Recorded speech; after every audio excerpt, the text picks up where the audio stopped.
Kasalunsungan maglingon papeles ning kapanibalanan ning munisipyo ning Guagua bang kanita makapanalakad lang molecular laboratory ka rin agpangkang Mayor Dante Torres. Ngay, lalakad nyo rin ang ngayon papeles sa complement na ng doctors ang foreign medtech. Malyari ni kanong mibuklating may sabing laboratory keng Hulyo nung sakaling alang nanumang maging problema kareng pakidwang a requirements ning DOH.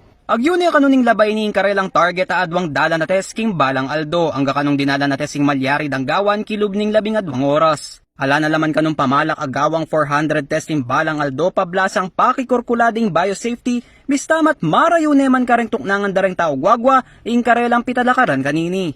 Agpangpakang Torres, pigagan na kandamo rin kasi kanong impossible contamination maski pa makatukila king biosafety standards ing karelang balak italakad a laboratorio. Swab samples kanu at ali rapid antibody samples ing karelang i-process ka rin. Kukuha na lang naman kanong polymerase chain reaction o PCR machine na makapami accurate result ning COVID sample kumpara king rapid antibody test.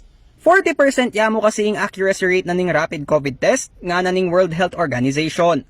Kasalunsungan na yung kanong pakisabyan ng Guagua LGU ng Department of Health para kilking standards ng pasilidad.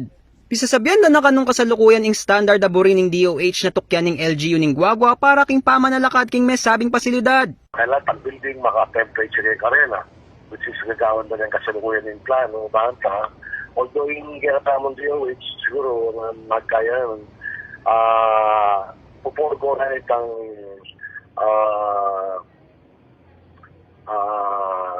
license to build that kasi kailangan ng permit to build it. So, hindi yung sabi ko kailangan mo pupurgo na ito. King guidelines ng DOH, kaya being permit to construct kareng prerequisite o dapat akwaning applicant bayo yamanikwang license to operate para king kayang talakad a COVID testing lab. Pero agpangkang Torres, pisasabyan na kanukin DOH nung makananong lakwas papaligwan ng proseso. Buri na ning alkalde ang mitalakad yung laboratorio king malagwang panahon kaya pinpakisabyan dala rin si babalaking DOH dikil kareng requirements kalupa da rin permit to construct. At kaibat niti, kumalang license to operate bayo de abuklat ing pasilidad.